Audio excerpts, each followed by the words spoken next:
Okay बस एकदम शांत। सो आज क्या करना है अपने को? पहली बात तो कि कल अपन ने यूनिट नंबर 3 चालू करी थी, चैप्टर नंबर 9 इंटरनेशनल ट्रेड की आपके लिए, जिसका नाम क्या था? यूनिट का नाम बोलो। नेगोशिएशंस की कल हम बात कर रहे थे कि ये जितना भी इंटरनेशनल ट्रेड हो रहा है उसकी हमने खूब सारी थ्योरीज देखी, क्या बेनिफिशियल है क्या बेनिफिशियल नहीं है। फिर सेकेंड यूनिट में हमने क्या देखा? बहुत अलग अलग तरह की पॉलिसीज देखी, किस तरह से गवर्नमेंट इंटरफेयर करके, टेरिफ मेजर्स यूज करके, नॉन टेरिफ मेजर्स यूज करके अलग तरह से क्या करती है, इंपोर्ट एक्सपोर्ट को कंट्रोल करती है। कल आपने देखा ट्रेड नेगोशिएशंस। ट्रेड नेगोशिएशंस का मतलब क्या है कि भाई जब एक से ज्यादा देश आपस में ट्रेडिंग करते हैं, आपस में जो बहुत सारी कंट्रीज है वो ट्रेडिंग कर रहे हैं, तो कॉन्फ्लिक्ट होने के चांसेस हमेशा रहते हैं। कॉन्फ्लिक्ट भी नहीं होंगे तो भी सबका जो पॉइंट ऑफ व्यू है वो कभी भी सेम नहीं हो सकता है, तो कहीं ना कहीं डिफरेंसेस ऑफ ओपिनियन भी होते हैं। तो जो सारा ट्रेड है, जो इंटरनेशनल ट्रेड है, वो फेयर हो सके और कैसा हो सके, अच्छा हो सके, ग्रो कर सके, स्मूथ चल सके, इसके लिए एक प्लेटफॉर्म होना जरूरी है जो कि इन सब चीजों को क्या करे, मॉनिटर करे। कल अपन एक छोटी सी स्टोरी देखी थी गैट की, है ना, जहां हमने देखा था कि भाई डब्ल्यूटीओ तो बहुत रिसेंट में आया है, उससे पहले गैट हमेशा से हुआ करता था, लेकिन GATT was just an agreement. वो कोई ऑर्गेनाइजेशन नहीं थी, वो कोई एक बॉडी नहीं थी कि यार जिसके अंदर 2 टायर 3 टायर कोई ऐसे सिस्टम लगा हुआ है कि कौन काम कर रहा है, कौन रिस्पॉन्सिबल है, कौन अकाउंटेबल है। It was just an agreement. और सबसे मेन इशू था कि वो सिर्फ गुड्स कवर करता था। तो धीरे धीरे गुड्स के अलावा सर्विसेज की भी ट्रेडिंग बढ़ने लग गई आपके इंटरनेशनली, और इनफैक्ट इंटेलेक्चुअल प्रॉपर्टी की भी ट्रेडिंग इतनी ज्यादा बढ़ने लग गई कि कहीं ना कहीं जो गैट था वो क्या होने लग गया, ऑब्सोलीट होने लग गया, आउटडेटेड होने लग गया। सो इस आउटडेटेड चीज को ठीक करने के लिए खूब सारी मीटिंग्स हुई। मीटिंग्स में कुछ कंक्लूजन नहीं निकला, लेकिन लास्ट में जो उरुग्वे में जो मीटिंग हुई, उरुग्वे राउंड जिसको बोला जाता है, वो मीटिंग हेल्ड हुई और उसमें डिसाइड किया गया कि यार डब्ल्यूटीओ को एस्टैब्लिशमेंट जरूरी है। लेकिन वो मीटिंग तो खुद ही कितने साल रही, 7 साढ़े 7 8 साल के करीब वो मीटिंग रही। फिर कहीं जाके फाइनली 1994 के अंदर डब्ल्यूटीओ का क्या हुआ, बर्थ हुआ। अब डब्ल्यूटीओ करता क्या है ये भी कल हमने कर लिया था कि डब्ल्यूटीओ का काम क्या है। It is a 3 tier organisation, 3 tier level पर वर्क करता है, जिसमें ऊपर ही ऊपर काम कौन करता है, मिनिस्ट्रियल कॉन्फ्रेंसेस, उसके नीचे काम कौन करता है, जनरल काउंसिल, और उसके नीचे काम कौन करता है, वो जो 3 कमिटीज थी ना, गुड्स की कमिटी थी, सर्विसेज की कमिटी थी और आईपी की जो कमिटी थी। और ये 3 टायर लेवल पर ये लोग काम करते हैं। और डब्ल्यूटीओ का ओवरऑल फंक्शन क्या है कि सारा का सारा international trade smooth and fair चल सके। ये कल हमने इतना देख लिया था। ओके, एक बार रिवाइज हो गया कल हमने क्या देखा था। अब आगे हमें डब्ल्यूटीओ को ही कंटिन्यू करना है एक बार। जैसे कि यहाँ पे लिखा हुआ है the guiding principle for the World Trade Organisation. आखिर कौन से सिद्धांतों पर, गाइडिंग प्रिंसिपल का मतलब होता है कौन से सिद्धांतों पर डब्ल्यूटीओ काम करता है। देखो कोई भी ऑर्गेनाइजेशन जब काम करती है ना, उसके कुछ बेसिक प्रिंसिपल्स होते हैं, कुछ बेसिक सिद्धांत होते हैं। सो डब्ल्यूटीओ की बेसिक प्रिंसिपल्स या बेसिक सिद्धांत क्या है वो आपको यहाँ पर बताया जा रहा है। देखो, following are the major guiding principle. सबसे पहला है ट्रेड विदाउट डिस्क्रिमिनेशन। पहला गाइडिंग प्रिंसिपल क्या है, पहला सिद्धांत क्या है डब्ल्यूटीओ का, जो ट्रेड हो ना वो डिस्क्रिमिनेशन के रहित होना चाहिए। ओके, इसका मतलब है कि यार एक देश दूसरे देश को तो कुछ और ट्रीट कर रहा है और तीसरे को कुछ और ट्रीट कर रहा है, ये चीज नहीं होनी चाहिए। जो काम हो वो सबके लिए बराबर हो, क्या हो, नॉन डिस्क्रिमिनेटरी काम होना चाहिए, डिस्क्रिमिनेशन नहीं होना चाहिए। और इस चीज को इंश्योर करने के लिए इसने देखो किस तरह से सिस्टम बना रखे हैं। पहला है एमएफएन कॉन्सेप्ट और दूसरा है नेशनल ट्रीटमेंट। एमएफएन कॉन्सेप्ट मैं आपको वैसे ऑलरेडी समझा चुकी हूं। एमएफएन क्या होता है, most favoured nation. Most favoured nation का मतलब है कि डब्ल्यूटीओ में जितने भी मेंबर्स हैं वो सब आपस में एक दूसरे को कैसा ट्रीट करेंगे, इक्वल ट्रीट करेंगे। That is the most favoured nation का concept. Treating other people equally under the WTO agreement. जो भी डब्ल्यूटीओ का अग्रीमेंट बनता है उसमें हर एक मेंबर को क्या किया जाएगा, इक्वल ट्रीट किया जाएगा। Countries can not discriminate between their trading partner. Countries एक को दूसरा तरह से और तीसरे को तीसरी तरह से ट्रीट नहीं कर सकती नॉर्मली, है ना, exceptions always exist. grant someone a special favor, duty rate for one of their products and you have to do the same for all the WTO member। इन्होंने एग्जांपल लिया है कि एमएफएन किस तरह से काम करता है। समझो एक कंट्री ने किसी के फेवर में कोई ग्रांट दिया, भाई ए कंट्री है उसने बी कंट्री को क्या दिया, ग्रांट दिया उसके फेवर में, तो भाई साहब अगर तुमने एक को दे दिया तो तुमको सबको देना पड़ेगा, है ना. You have to do it for all other countries also. Okay, this principle is known as most favoured nation treatment. Okay, MFN treatment इसको बोला जाता है. Some exceptions are allowed. For example, countries can set up a free trade agreement that applies only to goods traded within the group, discriminating against the goods from outside, or they can give developing countries special access to their market. जैसे मैंने बोला था कि exception कहीं ना कहीं हमेशा क्या होते हैं, लाए करता ही करता है, लेकिन MFN का मतलब क्या है, सेम ट्रीटमेंट टू एवरीवन. अगर आप एक के लिए कुछ करो आपको सबके लिए फिर वो काम करना पड़ेगा. एक मिनट अपन रुकेंगे. Okay, so most favoured nation के बाद दूसरा जो टॉपिक अपने को करना है वो है नेशनल ट्रीटमेंट. देखो नेशनल ट्रीटमेंट क्या बोलता है, कुछ नहीं बोलता. नेशनल ट्रीटमेंट सीधी सी बात क्या कहता है कि भाई आप अपने डोमेस्टिक गुड्स को और इंटरनेशनल गुड्स को कैसा ट्रीट करो, इक्वल ट्रीट करो. नेशनल ट्रीटमेंट का मतलब है जो बाहर से गुड्स आ रहे हैं इंपोर्ट होकर उनको भी कैसा ट्रीट करो, अपने डोमेस्टिक गुड्स के जैसा ही ट्रीट करो. That is the national treatment. पर इसका मतलब ये नहीं है कि इंपोर्ट होकर जो गुड्स आएंगे उसमें मैं ड्यूटीज भी नहीं लगा सकती. अरे मेरे बॉर्डर तक आने तक मैं उसका कुछ भी कर सकती हूँ, लेकिन एक बार जब मेरे कंट्री का बॉर्डर वो क्रॉस कर लेंगे तो उसको कैसे ट्रीट करना है मुझे, जैसे वो मेरे ही देश में बने हुए गुड्स हैं. फिर मुझे कोई डिस्क्रिमिनेशन नहीं करना कि यार मैं मेरे गुड्स पर तो फलाना टैक्स लगा रही हूँ और उस पर कुछ और लेवल का टैक्स लगा रही हूँ. इंपोर्ट ड्यूटीज तक आप लगा सकते हो, जब तक आपके देश में एंटर नहीं होता यू कैन डू एनीथिंग, तुम कुछ भी चार्ज कर सकते हो, लेकिन एंटर होने के बाद फिर तुमको उसको इक्वल ट्रीट करना पड़ेगा. So, treating foreigners and locals equally, imported and locally produced goods should be treated equally, at least after the foreign goods have entered the market. The same should apply to the foreign and domestic services or to foreign and local trademarks, copyrights and patents. इसका मतलब है चाहे goods की बात हो, चाहे services की हो, चाहे ट्रेडमार्क, कॉपीराइट, पेटेंट का मतलब है इंटेलेक्चुअल प्रॉपर्टी की हो, किसी की भी बात हो, आपको सबको सेम ट्रीट करना है. This principle of national treatment is also found in all the 3 main WTO agreement. जो आपका गैट है जो गुड्स की बात करता है, जो गैट्स है जो सर्विसेज की बात करता है, और जो ट्रिप्स है जो इंटेलेक्चुअल प्रॉपर्टी की बात करता है, तीनों ही आर्टिकल में ये जो स्टेटमेंट है ये डला हुआ है.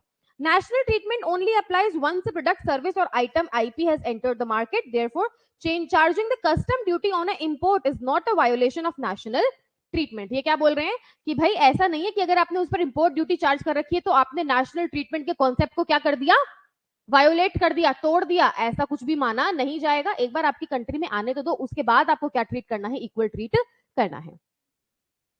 उसके बाद अगला कॉन्सेप्ट की जो ये बात करते हैं, एक सेकेंड, वो है फ्री ट्रेड. देखो फ्री ट्रेड, अब देखो सब कुछ ना तुम्हें ऑलमोस्ट सेम लगेगा, ये सेम बातें कर रहे हैं, खाली हल्का हल्का सा फर्क है. फ्री ट्रेडिंग क्या है, lowering the trade barrier is one of the obvious means of encouraging the trade. WTO चाहता है कि सारे देशों में क्या एंकरेज हो, ट्रेडिंग एंकरेज हो. जो आपकी क्रॉस बॉर्डर या इंटरनेशनल ट्रेडिंग जिसको बोलते हो वो क्या होनी चाहिए, बढ़नी चाहिए. तो उसके लिए क्या करना पड़ेगा, ट्रेड बैरियर्स को कम या ज्यादा कम करना पड़ेगा. The barriers concerned include custom duty measures such as import bans, quotas that restrict the quantity selectively. From the time to time, other issues such as red tape, exchange rate policies have also been discussed. The WTO agreement allow countries to introduce the changes gradually through progressive liberalization. Developing countries are usually given longer to fulfill their obligation. इस वाले concept के तहत वो सिर्फ इतना चाहता है कि यार चाहे डेवलपिंग कंट्री हो चाहे डेवलप्ड कंट्री हो, वो आपस में ट्रेड करने के लिए अपने ट्रेड बैरियर्स को क्या करे, रिड्यूस करे. आप चाहे थोड़ा समय ले लो, डेवलपिंग कंट्रीज थोड़ा ज्यादा समय ले लो, लेकिन इवेंचुअली प्रोग्रेसिवली का मतलब क्या होता है, धीरे धीरे धीरे धीरे ग्रेजुअली तुमको लिबरलाइजेशन करना ही पड़ेगा, बैरियर्स को कम करना ही पड़ेगा, और अपने जो भी आपस का ट्रेड है उसको इंक्रीज करोगे तो ही कहीं जाकर तुम्हारा फ्री ट्रेड वाला सिस्टम एस्टैब्लिश होगा.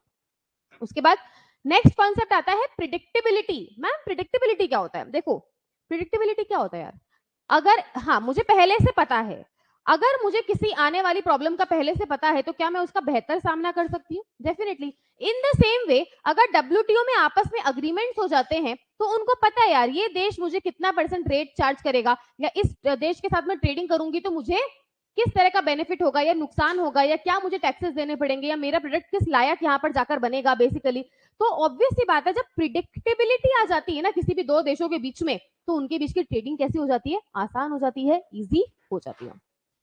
Sometime promising not to raise a trade barrier can be as important as the lowering one. सीधी सी बात है यार, एक देश बोल रहा है कि मैं जब तेरे से ट्रेडिंग करूंगा तो मैं मेरे ट्रेड बैरियर कम कर दूंगा, ये तो बात बहुत ही अच्छी है। दूसरा कह रहा है कि और कुछ मुझे नहीं पता, पर मैं इतना प्रॉमिस कर सकता हूं कि जो है उससे ज्यादा बढ़ाऊंगा तो नहीं। ओके, तो ये जो दूसरी वाली बात है ना, ये भी पहले वाली जितनी ही क्या है, इंपॉर्टेंट है, क्योंकि इससे प्रिडिक्टेबिलिटी आ गई। मुझे पता है कि यार ऐसा नहीं है कि कहीं बीच में जाकर बीच की ट्रेडिंग के अंदर ये कंट्री मेरे यहाँ के जो टैक्सेस है, मेरे प्रोडक्ट पर लगने वाले जो टैक्सेस है, उसको क्या कर देगी, अचानक से बढ़ा देगी। प्रिडिक्टेबिलिटी आ गई ना, उसने क्या प्रॉमिस कर दिया, यार कितना कम करूंगा मुझे ये सब नहीं पता, लेकिन इससे ज्यादा नहीं बढ़ाऊंगा। सो प्रिडिक्टेबिलिटी आ जाती है फ्यूचर को लेकर, तो आप बेटर ट्रेड कर पाते हो। यही है इसके अंदर। With stability and predictability, investment is encouraged, jobs create होती है, consumer can enjoy the benefits of the competition, choice and the lower prices. In the WTO, when countries agree to open their market for goods and services, they bind their commitment. देखो obvious सी बात है, commitment से वो क्या हो जाती है, bound हो जाती है, बाइंड हो जाती है बेसिकली। क्यों? क्योंकि उन्होंने WTO के अंडर आपस में क्या कर रखे हैं, अग्रीमेंट कर रखे हैं। अग्रीमेंट करते ही प्रिडिक्टेबिलिटी आ जाती है और उससे ट्रेड क्या होता है, एंकरेज होता है। A country can change it's binding but only after negotiating with the trading partner. Ma'am क्या एक बार अगर मैंने कोई बाइंडिंग कर ली, कोई कमिटमेंट कर लिया, तो उसे क्या लाइफ टाइम चेंज ही नहीं कर सकते क्या? ऐसा थोड़ी ना है। लेकिन फिर प्रिडिक्टेबिलिटी कैसे हुई अगर मैं चेंज कर सकती हूँ तो? क्योंकि मैं चेंज तभी कर सकती हूँ जब तुमने और मैंने आपस में फिर से क्या कर लिया है, डिस्कशन कर लिया है। रीनेगोशिएट करने के बाद ही मैं वो सर्कमस्टांसेस को क्या कर सकती हूँ, चेंज कर सकती हूँ। The system tries to improve the predictability and stability in other ways as well. One way is to discourage the use of quotas and other measures used to set limits on the quantities of import. तो इन्होंने वापस से वही examples दिए हैं। Administering quota can lead to more red tape and accusations of unfair play. Another is to make country trade rules as clear and as public as possible. Quotas को कम करना, tariffs को कम करना, इन सब से क्या होता है ना बेटा, ट्रांसपेरेंसी बढ़ती है। बहुत ही क्लियर रूल सेट करने से क्या होता है, किसी भी दो देशों के बीच में ट्रांसपेरेंसी बनी रहती है, कुछ भी छुपा हुआ नहीं है। ट्रांसपेरेंसी का मतलब क्या है कि कुछ भी छुपा हुआ नहीं है, जो वो कहना चाहता है उसको समझ में आ रहा है, जो वो कहना चाहता है सामने वाले को समझ में आ रहा है। फिर आता है promoting for competition, fair competition. देखो ऑब्वियस सी बात है यार, डब्ल्यूटीओ के मेजर ऑब्जेक्टिव प्रियम्बल में लिखा हुआ है कि जो ट्रेड होना चाहिए सारे देशों में वो कैसा होना चाहिए, फेयर होना चाहिए, अनफेयर कुछ भी नहीं होना चाहिए। तो ये किस तरह का कंपटीशन प्रमोट करता है, फेयर कंपटीशन प्रमोट करता है। The WTO is sometimes described as a free trade institution but that is not entirely accurate. The system does allow the tariff and limited circumstances other forms of protection. More accurately, it is a system of rules dedicated to open, fair and undistorted competition. ये क्या बोलते हैं कि WTO का सब free trade करके तो बोलते हैं, पर ऐसा नहीं है, थोड़ी ना सब जगह फ्री ट्रेडिंग ही हो रही है, आपस में कोई बैरियर्स लग ही नहीं रहे। लेकिन जो लग रहे हैं ना, वो कैसे लग रहे हैं, फेयर लग रहे हैं, क्लियर लग रहे हैं, साफ साफ दिख रहा है कि किस तरह के आप लोगों ने टैक्सेस या किस तरह के आप लोगों ने टैरिफ्स वगैरह अलाउ कर रखे हैं। तो कंपटीशन है वो कैसा है बेटा, फेयर है। The rules on non discrimination जैसे कि MFN, नेशनल ट्रीटमेंट, ये सब डिजाइन ही इसलिए करे गए हैं ताकि जो ट्रेडिंग की कंडीशन है वो कैसी बनी रहे, फेयर बनी रहे। अच्छा, MFN लाने का कॉन्सेप्ट ही क्या है, मतलब ही क्या है यार, सबको कैसा ट्रीट किया जाए, इक्वल। इसका मतलब जो कंपटीशन है वो कैसा हो, फेयर होना चाहिए।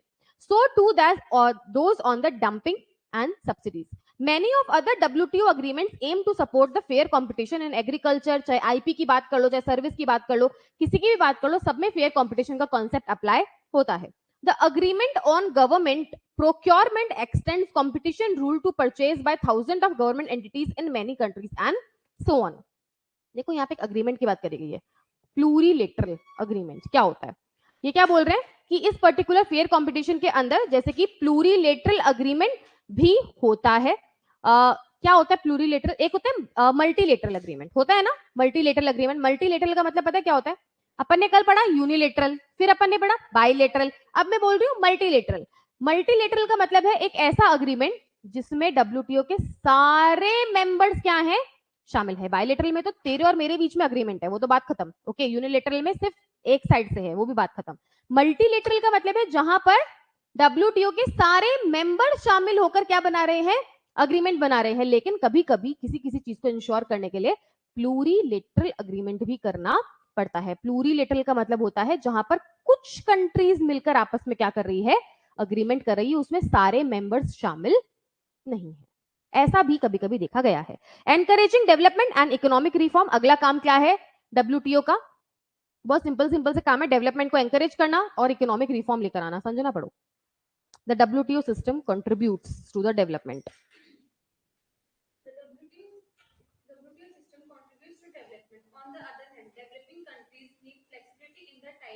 They take the implement the systems agreement and the agreement themselves inherit the earlier provisions of the GATT that allows to special assistance and the trade concessions for the developing countries. Our three quotas of WTO members are developing countries. देखो क्या बोल रहे हैं कि three quarters of WTO members क्या है बेटा? आपकी डेवलपिंग कंट्री है। इसका मतलब डेवलप्ड कंट्री तो बहुत कम है, डेवलपिंग कंट्रीज बहुत ज्यादा है। आगे क्या कहते हैं? And countries in transaction to market economies during the 7.5 year of Uruguay round, over 60 of these country implemented the trade liberalization programs autonomously। ये क्या बोल रहे हैं कि इतनी सारी आपकी डेवलपिंग कंट्रीज में भी 60+ कंट्रीज ने उरुग्वे राउंड, क्योंकि 7.5 साल चला था ना यार, उसके दौरान ही अपने बैरियर्स को क्या कर लिया था? लिबरलाइज कर लिया था। डब्ल्यूटीओ को कहने की जरूरत ही नहीं पड़ी, डब्ल्यूटीओ तो बाद में बना था, उन्होंने ऑटोनॉमसली अपने बैरियर्स को क्या कर लिया? कम कर लिया, ताकि इकोनॉमिक रिफॉर्म्स हो पाए।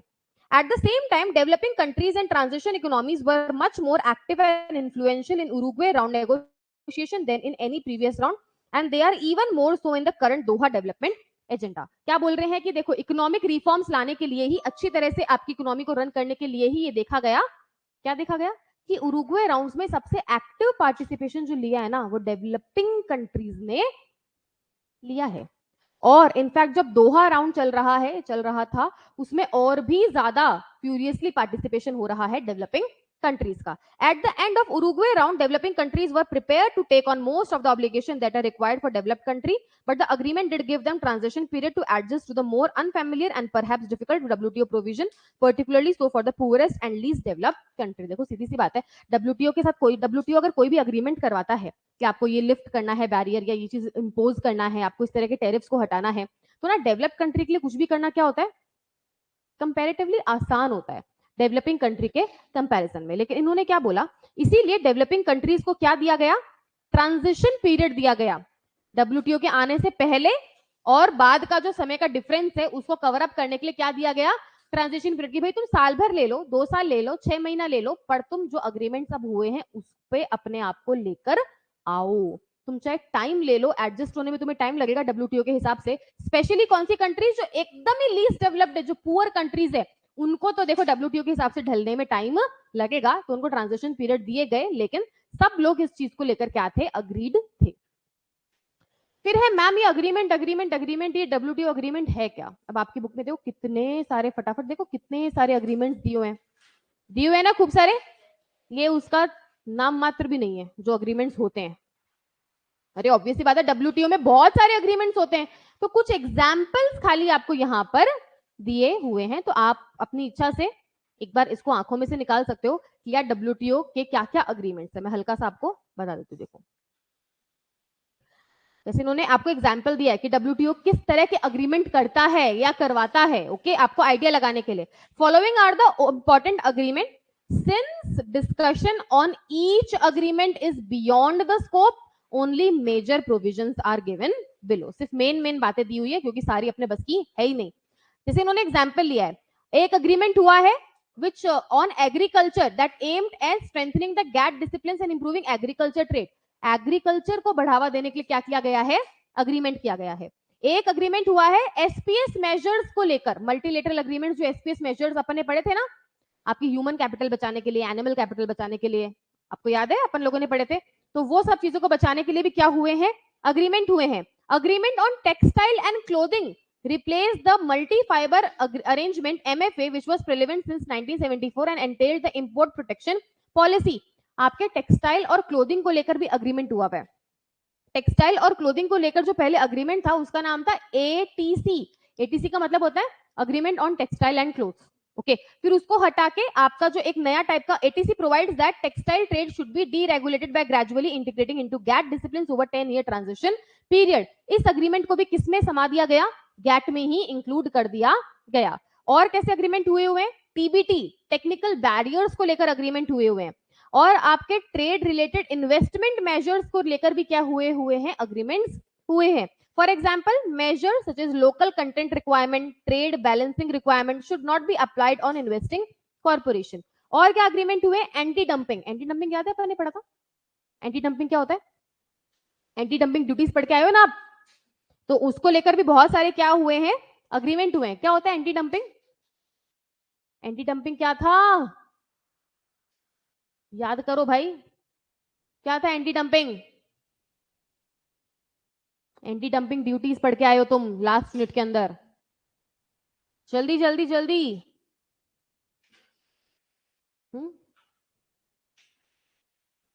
एंटी डंपिंग क्या था, पीछे बोलो.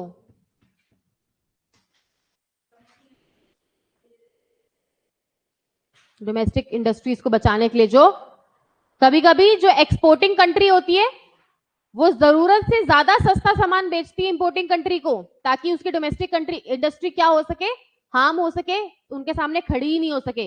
ऐसी चीज को बचाने के लिए कौन सी ड्यूटीज लगाई जाती है, एंटी डंपिंग ड्यूटीज, ताकि एक मार्जिन बना रहना चाहिए. तो इस तरह के भी अग्रीमेंट्स आपके डब्ल्यूटीओ ने करवा रखे हैं. कस्टम वैल्यूएशन अग्रीमेंट्स करवा रखे हैं, बहुत सारे हैं भाई, अनलिमिटेड अग्रीमेंट्स हैं. इन्होंने प्री शिपमेंट इंस्पेक्शन अग्रीमेंट करवा रखे हैं कि भाई जब भी कोई शिपमेंट कहीं के लिए भी निकलेगा, जब भी कहीं के लिए कोई कार्गो निकलेगा, कोई शिप निकलेगी, कोई सामान रवाना होगा, उससे पहले उसका क्या होना चाहिए, इंस्पेक्शन होना चाहिए. और किस तरह के अग्रीमेंट्स हैं, agreement on rules of origin, ये भी आप लोगों को मैंने बताया हुआ है कि कौन सा सामान किधर से आएगा, उसकी ओरिजिन कंट्री को लेकर भी कुछ कुछ रूल्स बने हुए हैं, उनको क्या बोला जाता है, agreement on rules of origin. Agreement on import licensing procedure, agreement on subsidies, countervailing duties, agreement on safeguards clearly disciplines the requirements and procedure for imposing safeguard and related measure which is emergency measure to restrict the import in the event of sudden surge in import. safeguard duties अपन पढ़ के आए ना कि कभी कभी आपको जो अचानक से इंपोर्ट बहुत ज्यादा बढ़ जाते हैं उसको कम करने के लिए सेफगार्ड मेजर्स लेने पड़ते हैं, जैसे कि वहां से इंपोर्ट ही क्या कर दो, एक बार बंद कर दो एक टेम्पररी पीरियड के लिए. तो जो भी आपने पीछे पढ़ा है ना, एक्चुअली उन सब पर क्या बने हुए हैं, अग्रीमेंट्स बने हुए हैं डब्ल्यूटीओ के under. General agreement on trade in services gets, ये तो अपन अभी पढ़ते ही आ रहे हैं कि गैट है, गैट्स है, ट्रिप्स है, ये तो अग्रीमेंट है ही. Agreement on trade related aspects and intellectual property, जिसको क्या बोला गया है, ट्रिप्स बोला गया. तीन है ना अपने पास, एक गैट्स और एक trips. Trade policy review mechanism provide the procedure for trade policy review mechanism to conduct periodical reviews of members trade policy. Bar bar policies को रिव्यू करना, चेंज करना, उसके लिए भी अग्रीमेंट बना हुआ है. प्लूरिलेटरल ट्रेड अग्रीमेंट्स बने हुए हैं. ये देखो यहाँ पे ना इसकी डेफिनेशन भी दी हुई है, अगर आप ही सारे पढ़ के आओ, अग्रीमेंट जितने भी हैं आपको सिर्फ एक बार उसको रीड जरूर करना है. मैं बता रही हूँ कौन कौन से है, लेकिन आपको एक बार उसको रीड भी करना चाहिए तो सही, आपकी इच्छा है बाकी. ओके देखो इन्होंने क्या बोला है, बहुत सारे प्लूरिलेटरल ट्रेड अग्रीमेंट्स भी बने हुए हैं. प्लूरिलेटरल का इन्होंने मीनिंग भी बताया. Multilateral negotiations are those involving the entire WTO parties, जितनी भी कंट्रीज है सब इन्वॉल्व होती है. कौन से में, किसमें, कहीं तुम ऐसा समझो प्लूरिलेटरल के अंदर दिया है तो प्लूरिलेटरल में नहीं, देखो किसकी डेफिनेशन दे रहे हैं, मल्टीलेटरल की, है ना. In the same way the plurilateral agreement involve several country with a common interest but do not involve all the WTO countries. यही मैं आपको बताना चाह रही थी उस टाइम पे कि सारी कंट्रीज इन्वॉल्व नहीं होती, इसमें कुछ होती है जिनका कॉमन इंटरेस्ट होता है. Not all the plurilateral agreements are negotiated within the WTO framework. So अलग अलग तरह के agreements की बातें इन्होंने यहाँ पर करी है. From all the above mentioned agreement entered by the members are not static, they are renegotiated from time to time. Ma'am अगर ये 17-18 अग्रीमेंट जो ऊपर दिए हुए हैं ये एक बार बन गए तो क्या बन गए, क्या हमेशा के लिए बन तो गए, लेकिन उनको रीनेगोशिएट करना पड़ता है टाइम टू टाइम, क्योंकि टाइम के हिसाब से क्या बदलती है बेटा, सिचुएशन, सर्कमस्टेंसेस, तो उसमें अपने आप को ढालने के लिए अग्रीमेंट्स को भी रीनेगोशिएट करना पड़ता है. ये खाली आपके एकदम जरा से अग्रीमेंट्स आपको बता रखे हैं, डब्ल्यूटीओ के हजारों अग्रीमेंट्स बने हुए हैं. खाली मेन प्रोविजंस यहाँ पर कवर कर रखे हैं, जैसे कि गैट्स हो गया, प्लूरिलेटरल हो गया, ट्रिप्स हो गया, एग्रीकल्चर हो गया, खाली ये मेन चीजें यहाँ पे कवर कर रखी है. उसके बाद हम बात करते हैं द दोहा राउंड की. दोहा क्या है, दोहा भी कंट्री है कि नहीं, किधर पड़ती है रे,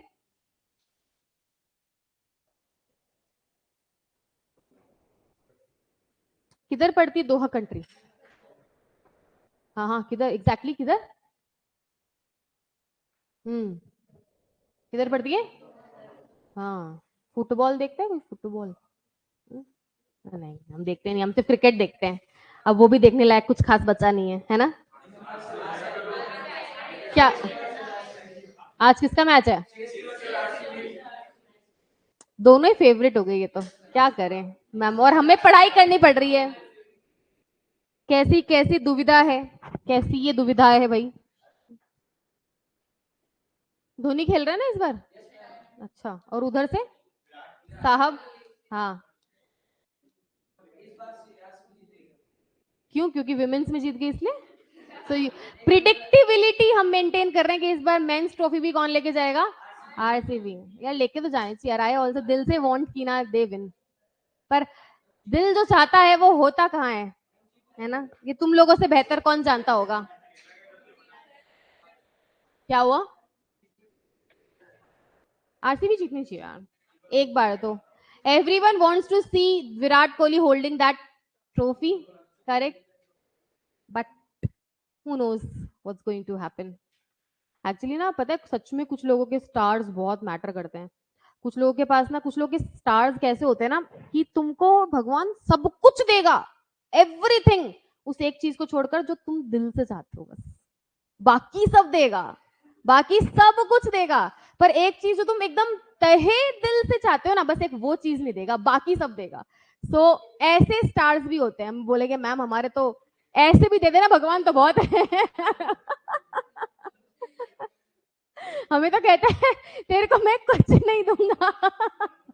जो तूने सोचा वो आउट, जो तूने सोचा वो तो बिल्कुल नहीं होगा। पर actually I have seen many many people like this कि तुमको सब देंगे, मतलब एवरीथिंग, नाम शोहरत पैसा सब कुछ, पर जो ये एक चीज तुम एकदम दिली इच्छा है ना तुम्हारी, बस एक वो तुमसे ले लूंगा, बाकी सब दे दूंगा, तो वो सिचुएशन भी बहुत बुरी होती है एक्चुअली। तो उसके साथ मुझे ना वैसा ही लगता है एकदम, ही हैज एवरीथिंग, लेकिन जो एक चीज वो दिल से चाहता है वो उसको कभी मिल नहीं पाती। ओके, क्या है तुम्हारे साथ ऐसा क्या हुआ है जो तुम्हें नहीं मिला? क्या क्या बताएं?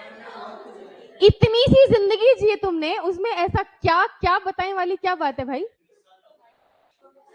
बहुत कम होती है, इससे बहुत ज्यादा थोड़ी ना होती है। झेलते ओम। अभी एक एक स्टेटिस्टिक्स पढ़े थे मैंने, 1 सेकेंड, कहाँ पढ़े थे? पेपर में ही पढ़े थे, ठीक है।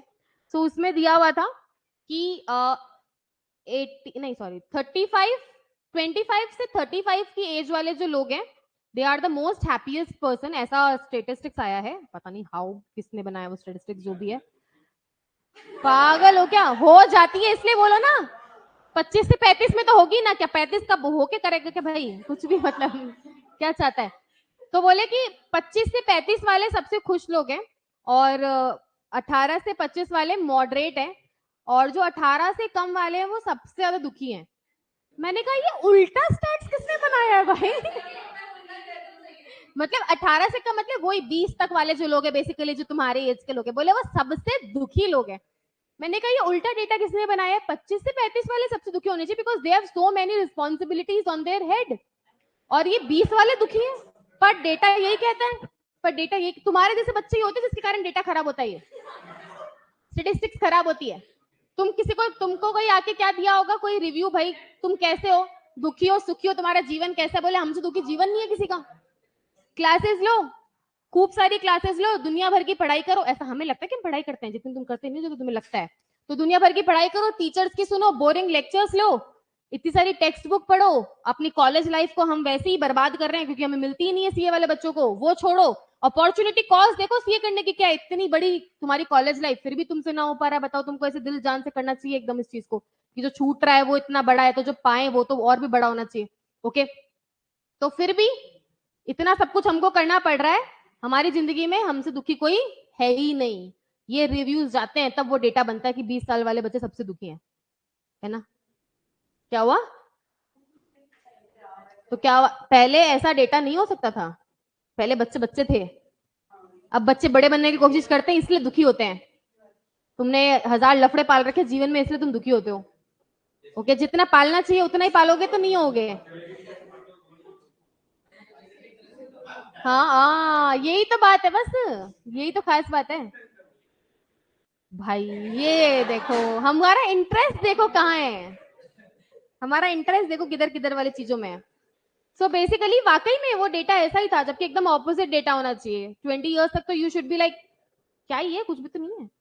और मैम फिर भी हमसे ना हो पा रहा है, दुख देखो हमारा, इतना कुछ छोड़कर, इतना कुछ पढ़कर भी ना हो पा रहा है, ये और बड़ा दुख है। तो हमसे दुखी कौन? तो अभी तुम थोड़े और बड़े हो, फिर तुम पता चलेगा क्या है और आगे। प्रिडिक्टेबिलिटी नहीं है आगे की बिल्कुल भी।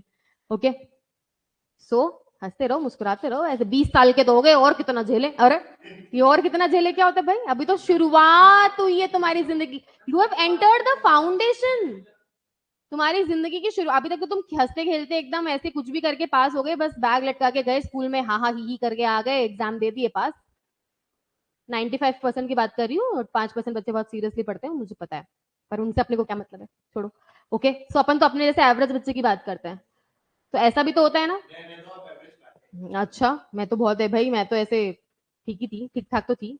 ओके, सो दुखी मत हो, खुश हो, तुम्हारे जीवन में कोई भी दुख नहीं है अभी, अभी बहुत कुछ होना बाकी है लाइफ में। तो ये तो बहुत गोल्डन फेज है तुम्हारा जो चल रहा है। खैर, सबको अपना बुरा ही लगता है अपना वाला फेज। हम भी तुम्हारे फेज से गए, तब हमें भी लगता था यार इतने, पर यार हमने फाउंडेशन तक तो बहुत एकदम सुपर लीनियंसी से बहुत एंजॉय किया है। ऐसे झेलने वाले शब्द तो हमने कभी नहीं बोले, फाउंडेशन तक झेल रहे हैं, ओ क्या क्या झेल रहा है भाई। हाँ, इंटर में आके थोड़ा थोड़ा ऐसा लगने लगता है कि कुछ तो गड़बड़ तो है यार यहाँ, ये क्या है। फिर फाइनल में आके और भी बहुत कुछ लगता है, लेकिन फाउंडेशन तक तो लाइट लाइट खिलते खिलते बच्चे चाहिए एकदम। फाउंडेशन में दबे पड़े एकदम ऐसे, मैम पता नहीं क्या हो रहा है, टेस्ट मत लो, टेस्ट मत लो, टेस्ट मत लो भाई, मत लो मत लो, टेस्ट मत लो, ऐसे ही करते रहते सारे दिन। चलो दोहा राउंड की बात करेंगे। फुटबॉल वुटबॉल देखा करो, तब कतर का नाम तुमको पता चलता कि क्या है। ये तू ही देखता है यार।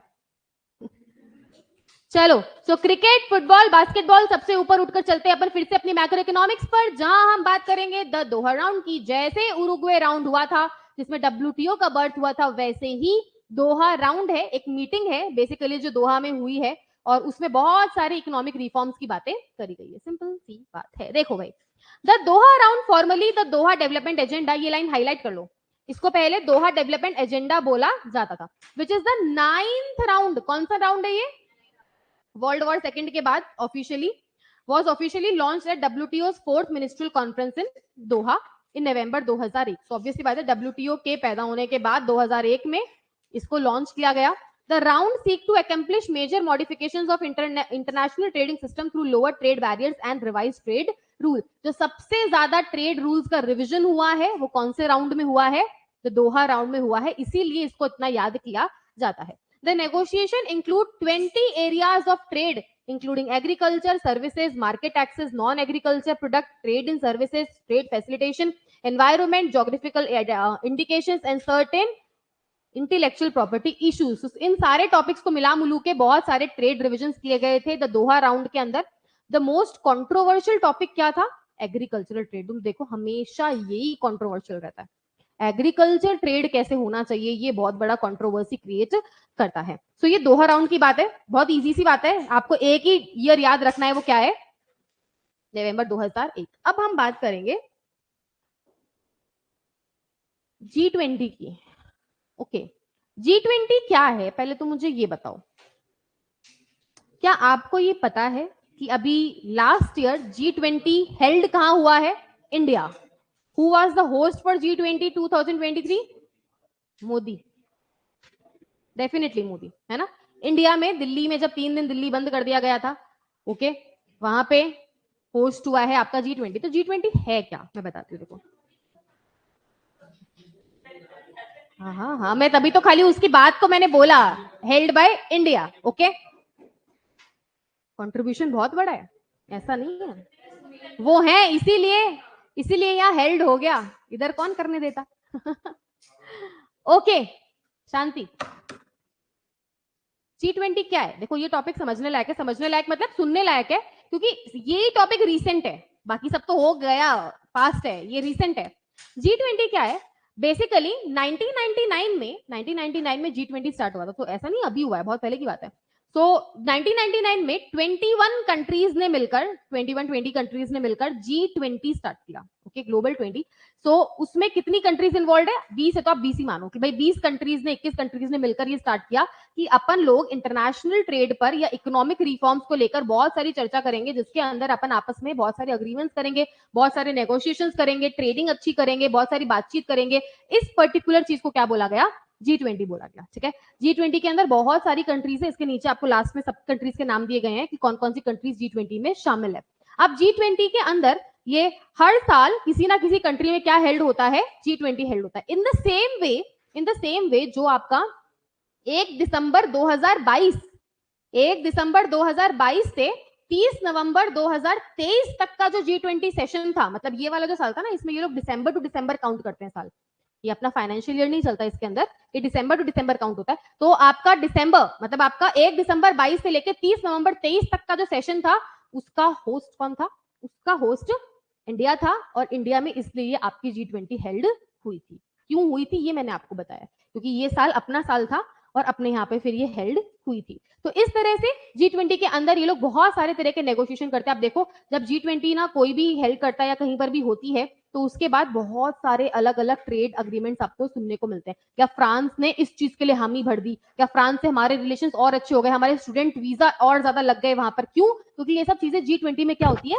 डिस्कस होती है। So basically economic reforms discuss करे जाते हैं आपकी G20 में, लेकिन जो टॉप 20 तो मैं नहीं बोलूंगी, लेकिन हाँ, जो मेजर 20 कंट्रीज है वो मिलकर ये काम कर रही है कि हर साल किसी ना किसी कंट्री में ये हेल्ड होता है, और वहां पर सारी कंट्रीज मिलकर क्या करती है? इस चीज पर डिस्कशन करती है इकोनॉमिक रिफॉर्म्स को लेकर। ओके, बात समझ में आ गई? देखो क्या लिखा हुआ है। अब इसके अंदर क्या है ना, देखो अगर तुम तुम्हारी किताब पढ़ोगे ना, उसमें G20 क्या है ये तो बताया हुआ नहीं है।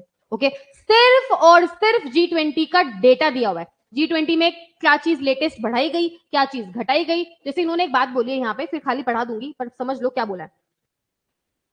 ये आपके पेंडेमिक के बाद जो G20 हुए ना, ये आपके कोविड वाला फेज बहुत ज्यादा घटिया रहा है। सबको लग रहा है कि सब नॉर्मल हो गया, पर तुम इकोनॉमिक पॉइंट ऑफ व्यू से देखोगे ना, अभी भी चीजें नॉर्मल है नहीं, हो ही नहीं सकती। इतना ज्यादा डिफ्लेशन, इतना ज्यादा नीचे इकोनॉमी गई थी हर देश की, वो इतनी जल्दी कैसे आ सकती है ऊपर एकदम? तो पेंडेमिक के बाद क्या देखा गया कि ये जितनी भी G20 मीटिंग्स है, इंपोर्ट रिस्ट्रिक्शन की जगह एक्सपोर्ट रिस्ट्रिक्शन बढ़ाए जाने लगे। क्या बढ़ाए जाने लगे?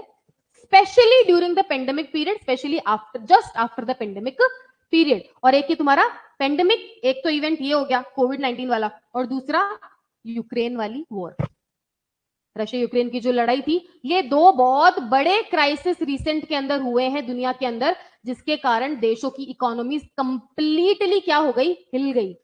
और इस जीरो तो नहीं हुई, लेकिन बहुत ज्यादा हिल गई। ओके, और इसके कारण ऐसा नोटिस किया गया कि G20 ना इंपोर्ट रिस्ट्रिक्शंस कम कर दो, ये कर दो, वो कर दो, उसकी जगह उल्टा हो गया। क्या हो गया? एक्सपोर्ट रिस्ट्रिक्शन बढ़ा दो हल्का सा। क्यों बढ़ा दो? वाई? क्योंकि पेंडेमिक के अंदर अपने देश में सफिशिएंट सप्लाई होना बहुत ज्यादा नेसेसरी है। तब आप किसी की पूर्ति करोगे ना, आप दूसरे देश की पूर्ति करते रहोगे तो खुद के देश का क्या होगा? तो बल्कि क्या लगाए गए? Export restriction. 2020 के बाद के आप अग्रीमेंट्स देख लो, G20 के एक्सपोर्ट रिस्ट्रिक्शंस बढ़ते हुए क्या नजर आपको आएंगे। ठीक है, तो ये बात पर यहाँ पर मेन हाईलाइट किया गया है कि ऐसा नहीं है कि खाली ना अच्छी अच्छी बातें होती है उसके अंदर, कभी कभी इस तरह की चीजें भी देखने को मिली है।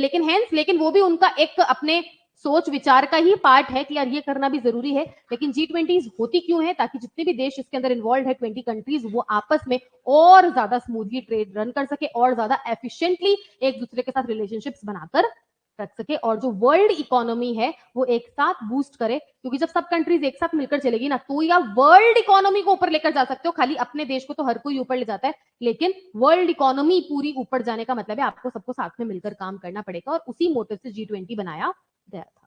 ठीक है, समझ में आ गया? अब पढ़ो इसमें क्या लिखा हुआ है।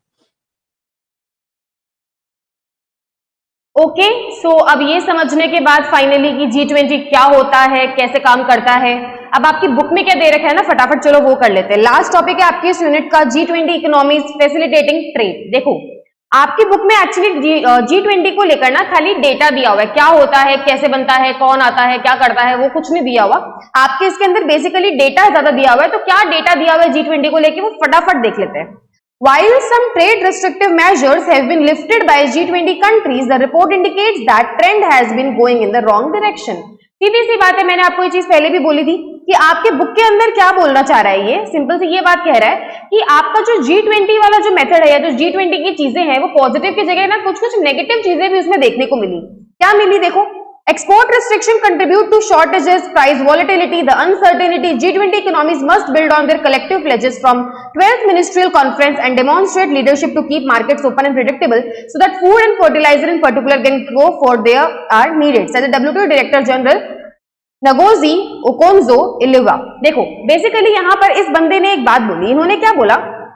जब इन्होंने बाली इंडोनेशिया के अंदर ही अटेंड करी तो फिर इन्होंने बेसिकली क्या बोला, यहाँ पे अटेंड करने वाले हैं बाली के अंदर 15-16 नवंबर, एकदम लेटेस्ट की बात यहाँ पे करी हुई है। इन्होंने ये चीज कही यहाँ पर कि भाई बेसिकली जो भी एक्सपोर्ट रिस्ट्रिक्शंस लगाए गए हैं G20 में, देखो G20 के अंदर एक्सपोर्ट रिस्ट्रिक्शंस क्यों लगाए गए मैम? एक्सपोर्ट तो आपको फ्लरिश करना चाहिए, इसलिए लगाए गए क्योंकि पेंडेमिक के बाद ये देखा गया कि पहले खुद की देश की चीजों की पूर्ति करो, फिर किसी और के देश के अंदर वो चीज भेजो, ठीक है। इसीलिए ये देखा गया कि एक्सपोर्ट रिस्ट्रिक्शंस भी बहुत ज्यादा लगाए जा रहे हैं किसी भी एरिया के अंदर या किसी भी प्रोडक्ट के अंदर। तो बेसिकली यहाँ पर ये चीज बताई गई, इन्होंने ये बात कही कि भाई अब हमको फाइनली और ज्यादा रिसर्च करने की नीड है। किस चीज पर? कि कौन सा प्रोडक्ट किधर जाना चाहिए, किधर उसकी ज्यादा नीड है, आप उस चीज का एक्सपोर्ट वहां करो जहां पर उसकी ज्यादा जरूरत है। क्योंकि आफ्टर पेंडेमिक ना बेटा, सीधी सी बात है, पेंडेमिक से पहले तो हम लोग ट्रेड प्रॉफिट ये ज्यादा देखते थे, लेकिन पेंडेमिक के बाद पहले नीड हमको देखने की जरूरत है कि भाई कहां पर किस चीज की ज्यादा जरूरत है। फिर ये बोलते हैं कि द रिपोर्ट इंडिकेट दैट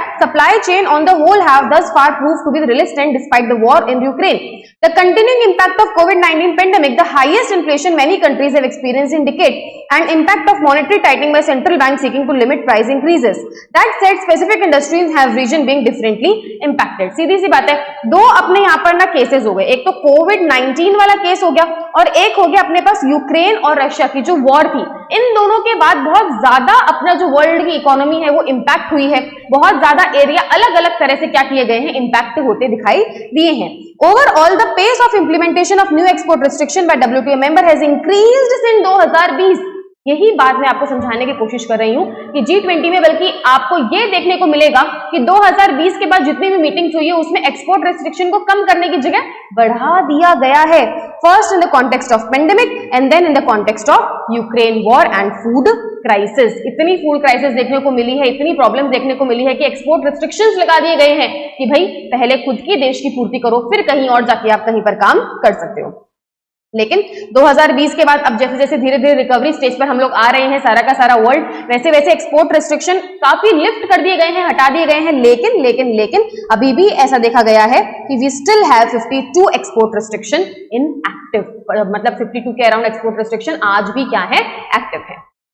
तो ये खाली डेटा एक्चुअली यहाँ पे इन्होंने प्रोवाइड कर रखा है मैम, इसमें क्या हम समझने की कोई बात है ही नहीं, इसमें खाली आपको पढ़ना है कि कौन से रेस्ट्रिक्शंस अभी भी यहाँ पर हैं, कितने परसेंट हैं और ये सब चीजें। देखो, during the review period G20 economies introduce 66 new trade facilitating measure and 47 trade restrictive measures on the good. तो यहाँ पे आपको डेटा बेसिकली याद ही करना पड़ेगा कि ना रिव्यू पीरियड के अंदर G20 इकोनॉमीज ने 66 नए ट्रेड फैसिलिटेटिंग मेजर इंट्रोड्यूस करे और 47 रिस्ट्रिक्टिव मेजर इंट्रोड्यूस करे।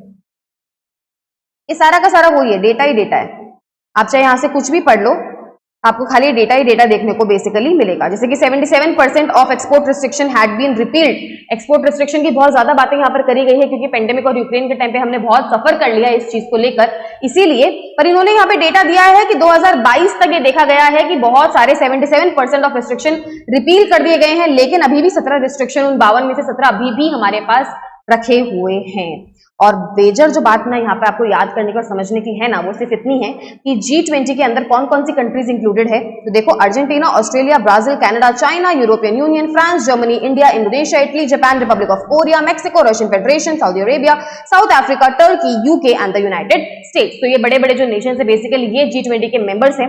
ये आपको लर्न करना जरूर है, ये आपको डेफिनेटली पूछा जा सकता है कि इनमें से कौन सा मेंबर G20 में है और कौन सा नहीं है। तो ये आपको याद करने की जरूर बात है। ऊपर जो भी बातें दी गई है G20 के टॉपिक के अंदर वो सारा डेटा है, अपन को बेसिकली ये समझना था होता क्या G20, क्यों बना, कैसे बना, तो वो अपन ने समझ लिया। डेटा आपको यहां से आप देखकर याद कर सकते हैं जितना आपको होता है। एक्सपोर्ट रिस्ट्रिक्शन की बातें ज्यादा करी गई है, यूक्रेन वॉर और पेंडेमिक को कॉन्टेक्स्ट में रखते हुए, सेंटर में रखते हुए, कि बहुत ज्यादा एक्सपोर्ट रिस्ट्रिक्शन लगाए गए ताकि जहां पर नीड है जिस चीज की वो वहां तक पहुंच सके, जहां पर प्रॉफिट दिखता है खाली वहां पर पहुंचाने की जगह नीड बेस को ज्यादा माना गया। लेकिन धीरे धीरे रिकवरी स्टेज के साथ साथ एक्सपोर्ट रिस्ट्रिक्शन लिफ्ट करे जा रहे हैं, हटाए जा रहे हैं फाइनली, जिसमें से अभी 17 हमारे पास बचे हैं और बाकी सारे रिपील कर दिए गए हैं। तो ये आपका ये यूनिट है जो कि यहाँ पर अपने साथ कंप्लीट होता है।